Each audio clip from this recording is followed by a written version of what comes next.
In this video, we'll show you how to safely remove your old AC compressor and easily install a new one. Let's get to it. Before doing anything else, you should always first take your car to a mechanic that can safely pump the old refrigerant out. Refrigerant is very bad for your health and even worse for the environment, so don't just let it escape when disconnecting the lines. Do the right thing and recycle it. And don't forget to disconnect the AC compressor when they're done. An empty AC compressor does not have proper lubrication and can seize. Once the system is empty, you can start working on it. Depending on your specific vehicle, you need to remove other parts in order to get access to the AC compressor. In our case, we had to remove the air intake hose. To start, you need to make sure the engine is off and remove the belt. But before you take it off, make sure you know how the belt runs over the pulleys. Either take a couple of pictures with your phone or look for a diagram in your car's owner's manual or under the hood so you know how to correctly install it again. To take the serpentine belt off, you need to remove the tension from the tensioner pulley. On newer cars, finding the tensioner pulley is easy. Just pull or push hard on the belt and the pulley will move slightly because it uses a spring to keep tension. But on older cars, you have to look for a smaller pulley like this that's mounted on a bracket with a long adjuster bolt at the top. On a manually adjusted system, you first need to slightly loosen the tensioner pulley bolt. Just put a wrench with the right size socket on there, crack it loose and give it a few turns. No need to remove it completely. Then remove the tension by loosening this adjuster bolt on top, which will slide the pulley away from the belt. But as you can see here, there's very little space to move our wrench, which would normally make it very difficult to work. However, this special ratchet is a real lifesaver because it not only works as a regular ratchet, but it also has a handle that you can twist in either direction and the socket will rotate. We've put a link to all the products we used in the description below so you can easily find them. Then loosen the bolt and you'll see the pulley move away from the belt, reducing the tension. On automatic tensioners, you only need to put a belt tensioner tool like this on the pulley to remove the tension from the spring. It's a much easier system. And with the tension removed, you can now slide the belt off the pulleys and take it off. With the belt off, you can start removing the AC compressor. Next, remove the AC lines from the compressor with a wrench and stuff some paper in the lines to prevent debris from getting in there. Remove all electrical connectors and wires that would prevent the compressor from being removed. Finally, remove the mounting bolts holding the compressor in place.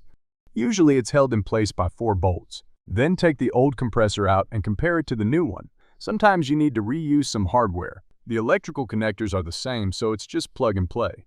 The refrigerant line connectors are also the same, the mounting brackets are the same, and the pulleys are exactly the same as well, with the correct amount of ribs. Also make sure to check if the new compressor came pre-filled with oil. If you run it without oil, it will grind itself to pieces in no time. Ours came pre-filled, so we don't have to worry about that anymore when refilling the refrigerant. Usually it's mentioned in the description when buying a compressor, but if you're not sure, you can either take off the back plate, which usually shows signs of oil already, or you can use a cotton swab to poke inside and see if there's oil in it. Leave the refrigerant line hole covers on until you install the coolant lines later on to prevent debris from falling in.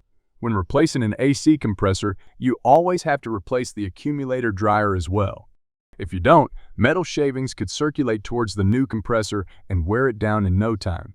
Not only that, but a lot of suppliers put in their fine print that you only have warranty on your compressor if you have replaced the accumulator-dryer as well. So make sure you don't forget to do this. If you don't know how, we'll explain how to easily do this and even remove seized connectors in a separate video. So make sure to check it out. Grab the compressor and place it back in the car. Then put the bolts in hand tight before further tightening them with a ratchet or torque wrench. If you don't have the torque specs for the compressor bolts like on our aftermarket one, just bolt the compressor in nice and tight. Now we're going to block the refrigerant connectors again with the transport caps so no dirt or debris falls in when we clean the refrigerant lines. Next, remove the paper from the refrigerant line, slide the nut up and remove the old O-ring with a fine hook. Clean the area with brake cleaner and install a new one. You always want to install new O-rings or washers before reconnecting refrigerant lines. Now, if you have a flat plate style connector instead of threaded connectors like we have, you want to use a specialized metal washer like this one to get a good seal. So make sure you have the correct hardware for your type of compressor. Then do the same for the other side. Finally, before reconnecting, grab a cotton swab and dab it in the oil from the old compressor. You want to use that oil to lubricate the O-rings or washers. If you install them dry, they might not seal well. Afterwards, hand tighten the connectors before using a wrench to tighten them all the way. Never use a wrench to start threading a bolt or connector. You risk cross-threading and ruining it. And don't worry about which line goes where. They are different sizes, so they only fit one way. With the refrigerant lines back in place and the dryer replaced, there's one last thing you should always replace: the Schrader valves. Remove the protective caps and grab a remover tool. A set like this one is very affordable and contains all the sizes you'll ever need, including the remover tools. We'll put a link to it in the description under the video, so you can easily find it. Grab the tool from the set and place it over the valve. Unscrew the valve and use a pair of pliers to easily remove the Schrader valve. Hold it against the new valves from the set and compare the size and color to easily find the correct one. Put a tiny bit of oil on the rubber O-ring before installing, and then simply use the tool again to screw the new ones in place. Now do the same for the other side, put the protective caps back on, and you're done.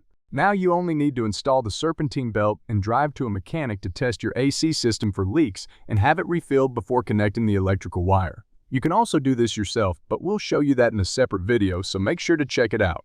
And remember, never connect the electrical wires on the AC compressor when it's empty. Without refrigerant, the compressor won't get the proper lubrication and get damaged by the time you arrive at the mechanics for a refill. That's all there is to it.